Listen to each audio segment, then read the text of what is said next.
चलिए student, welcome to ITI fitter ज्ञान।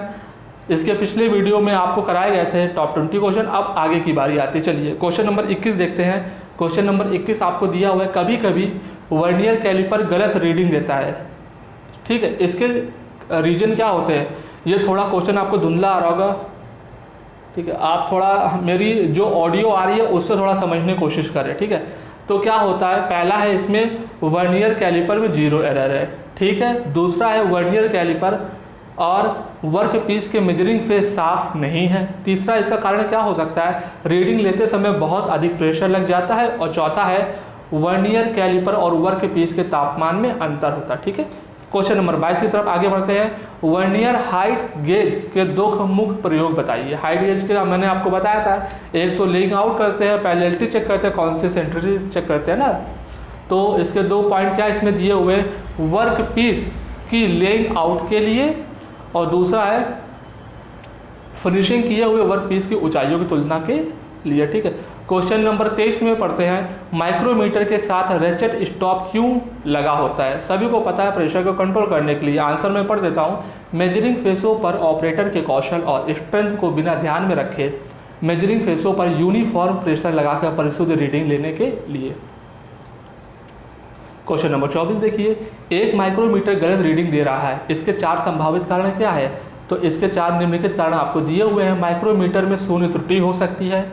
दूसरा है माइक्रोमीटर और वर्क पीस के मेजरिंग फेस साफ नहीं हो सकते हैं। तीसरा है रेचेट स्टॉप का प्रयोग नहीं किया गया है।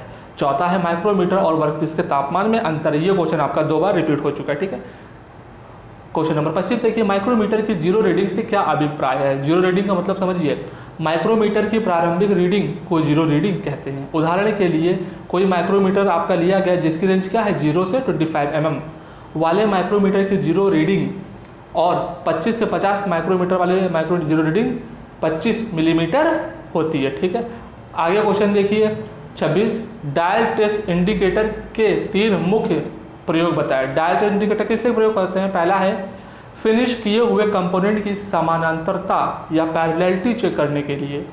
दूसरा आंसर है फिनिश किए हुए कंपोनेंट्स की डायमेंशन की तुलना करने के लिए। और तीसरा है गोल कंपोनेंट्स की सकेंद्रिता, जिसको बोलते हैं कोसेंट्रिसिटी। क्या बोलते हैं? Okay student, concentricity. चलिए आगे बढ़ते हैं, आगे क्वेश्चन देखते हैं। क्वेश्चन नंबर 27 देखते हैं, डायल टेस्ट इंडिकेटर का कार्य का सिद्धांत क्या है? हमने आपको बताया था, रैक और पिनियन के सिद्धांत पे डायल टेस्ट इंडिकेटर काम हमारा करता है। क्वेश्चन नंबर ये देखिए, आपको क्लियरली फिगर दिखाई दे रहा होगा। 2 माइक्रोमीटर की रीडिंग दी हुई है और आपसे पूछा गया है कि इस रीडिंग को पढ़ के इसका वैल्यू निकालिए। मैं थोड़ा और फोकस कर देता हूँ। चलिए पहला क्वेश्चन देख लीजिए। Is it okay? अब आपको क्लियर आ रहा होगा। पहले रीडिंग पे आप देख पा रहे हो, ये 0 मान है, ये 1 है और ये 2 है।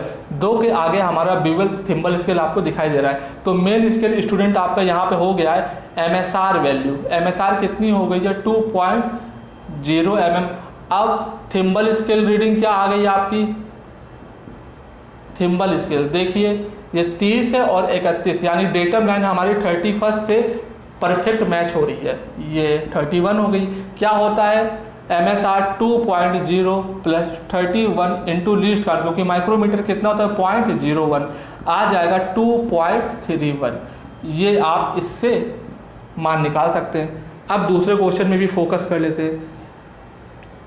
दूसरे क्वेश्चन में देखिए, मेन स्केल कितना है? 5, लेकिन स्टूडेंट मेन स्केल के आगे आपको आधे mm वाली लाइन भी आपको दिखाई दे रही है। तो MSR यहाँ पे आपका हो गया 5.5 mm या 5.5 mm। अब थिम्बल वाली रीडिंग कितनी देखिए? 20 और ये 25 पे डेटा लाइन हमारी परफेक्ट मैच कर रही है। तो ये हमारी हो गई 25। कैसे निकालेंगे?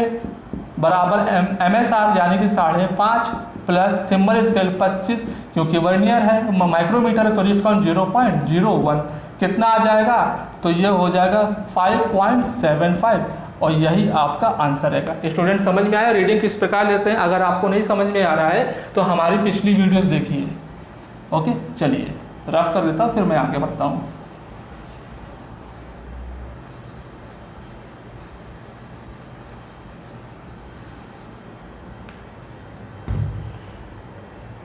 चलिए आगे क्वेश्चन देखिए।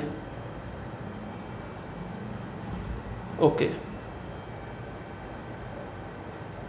हाँ आपको दिखाई दे रहा है क्वेश्चन नंबर 30। क्वेश्चन नंबर 30 देखते हैं। जैसा कि चित्र में दिखाया गया है, जो माइक्रोमीटर यूज़ किया गया 25 से 50 वाला आपका यूज़ किया गया, ठीक है।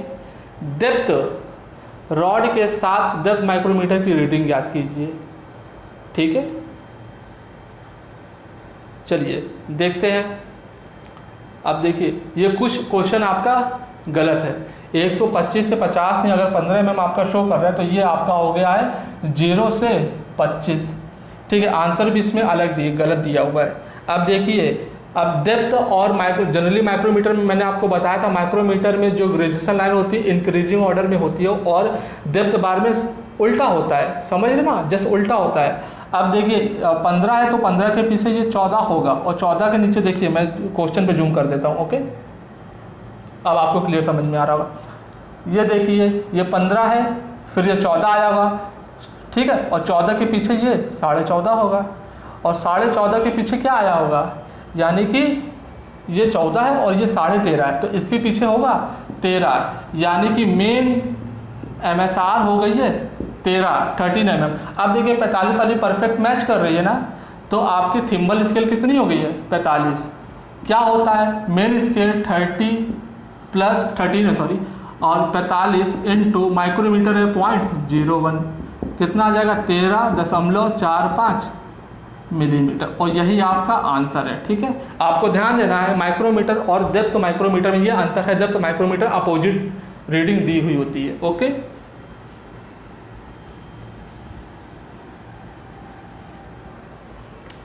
चलिए आगे बढ़ते हैं, आगे क्वेश्चन देखते हैं। क्वेश्चन नंबर 31 देखिए।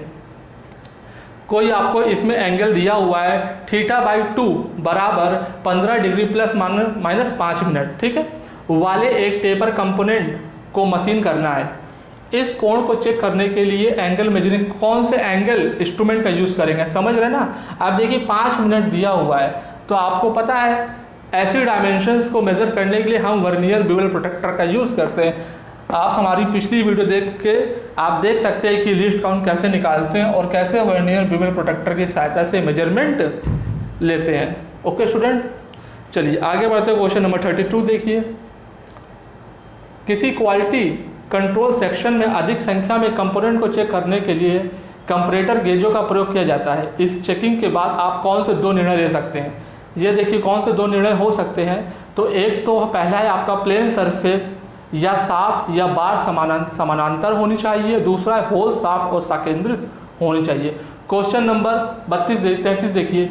चित्र में दिखाए गए डायल टेस्ट इंडिकेटर के स्टैंड का नाम बताइए।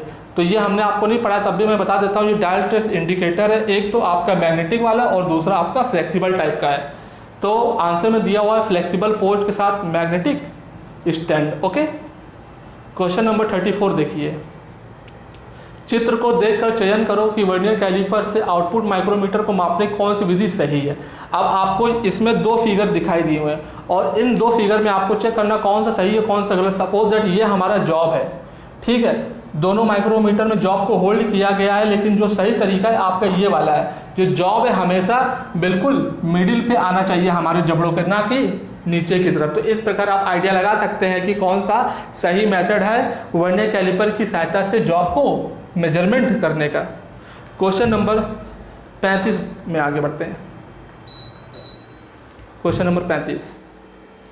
क्वेश्चन नंबर 35 में 2 जॉब आपको दिखाई दे रहे होंगे और माइक्रोमीटर का, सॉरी मैं बार बार माइक्रोमीटर बोल रहा हूँ, वर्नियर कैलिपर का जो आपका डेप्थ बार होता है, तो डेप्थ बार से हम गहराई किस प्रकार मेजर करते हैं। डेप्थ बार आप कभी भी देखेंगे तो स्टूडेंट कुछ इस प्रकार का होता है, ठीक है। तो आप देखिए ये वाला मेथड गलत है। क्यों गलत है? क्योंकि कोई जॉब कोने पे हल्की सी बर होती है और जो बर होगी अगर हम ये वाला जो पोर्शन है सरफेस से टच करा के लेंगे तो कहीं ना कहीं कुछ आपको एरर शो करेगा। तो हमें क्या करना है, जो ब्लैंक वाला पोर्शन है उसको हमारे सरफेस टच कराना है और ये वाले पोर्शन को पलट के रखना है। आप देख पा रहे हो फिगर में अंतर क्या है, दोनों में अंतर पहचानिए। Now this is okay, okay. ये देखिए इसमें ये आपको बर्फ दिखाई दे रही है, तो कहीं ना कहीं कुछ आपका एरर आएगा। इसमें देखिए ये वाले फिगर में, ठीक, इसमें देखिए ये यहाँ पे गैप बीच में छोड़ा गया, मतलब माइक्रोमीटर को ऐसे पलटा के यूज़ किया गया। तो ये है आपका करेक्ट मेथड। तो इस प्रकार हम डेप्थ बार से अपने किसी भी जॉब की गहराई मेजर कर सकते हैं। दोस्तों आशा करते हैं ये वीडियो आपको अच्छी लगेगी और इस वीडियो को मैं यहीं पे समाप्त करता हूँ। अगली वीडियो में इसके आगे क्वेश्चन हम देखते हैं। तब तक आप हमारे यूट्यूब चैनल पे बने रहें, हमारे चैनल को लाइक शेयर एंड सब्सक्राइब जरूर करें। बहुत बहुत धन्यवाद।